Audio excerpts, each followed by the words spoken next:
Welcome to Groundhog Day. Groundhog Day were a bumper again, despite his deep scepticism about Cholo Simeone. Points out to you that Atleti are at least title contenders in La Liga, and maybe they should win it. And before you say, I already hear you saying, Graham, why are you doing this to yourself? Why are you doing this to us? Yeah, mea culpa.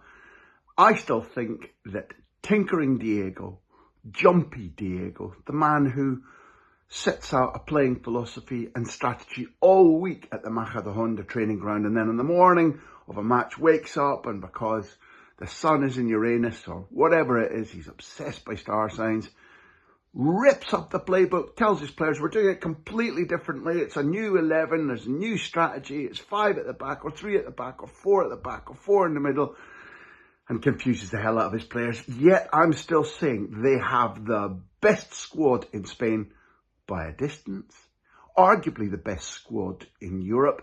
And I'm not basing this argument that Atleti can win the title for the first time since 2021 simply on the fact that they spanked the backsides of Spain's top division worst team, Valladolid, 5-0, playing absolutely lovely football in a game which was notable also for fans playing a giant game of tennis in the stands to mock their owner, Ronaldo Nazario, who missed last week's game against Getafe because he was playing Legends tennis in Brazil.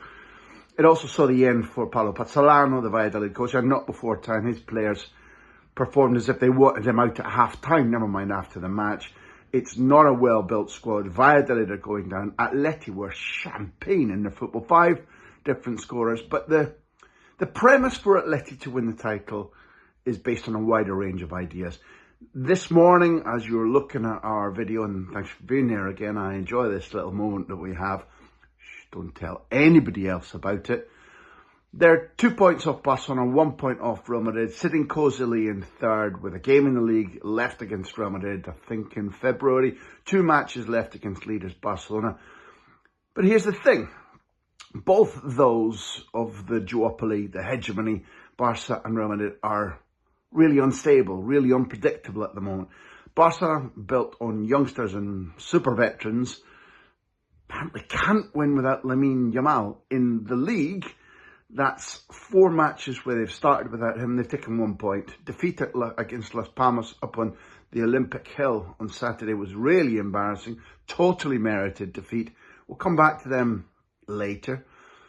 But it meant that Atleti had a chance. They took it really easily at Valladolid. Real Madrid won, a pretty routine win against Getafe. Mbappe on the score sheet. Bellingham's playing much better. Nobody knows why he was taken off at half-time, but both Barca and Madrid have got midweek league games. Barca at Mallorca, where they could lose, and Real Madrid up at San Mamés, where they could lose. So Atleti, they were put together really cleverly in the summer by Andrea Berti, their director of football, who apparently now wants to leave. He's been building that squad for a long time. The additions of Robin Lenormand, whose concussion has meant that he hasn't played since the beginning of October. Yet Atleti still have by far the best defensive record in La Liga. They've only conceded 8 times. Lenormand was joined by Conor Gallagher, who's playing steadily and doing steadily, played a part in one of the goals at the weekend, but is adding steel and hard work to their midfield. Then the key guys. Up front, Alexander Sorloth and La Araña, the Spider, Julian Alvarez. Between them have got 20 goals and assists in all competitions, admittedly. They maybe don't fit as a pair playing up front, but playing alternately, they both look on top form at the moment. Correa, when he comes off the bench, always contributes. And maybe the key thing is that young Simeone, Giuliano, the youngest of the 3 boys that Simeone is parent to, he's got 2 little girls, is playing exceptionally. He carries threat, he runs at players, he gives a brio, an acceleration.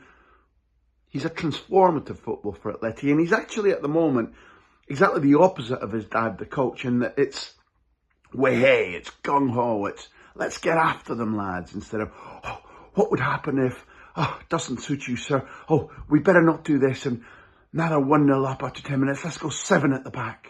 Giuliano has got the spirit of adventure, the spirit of athleticism.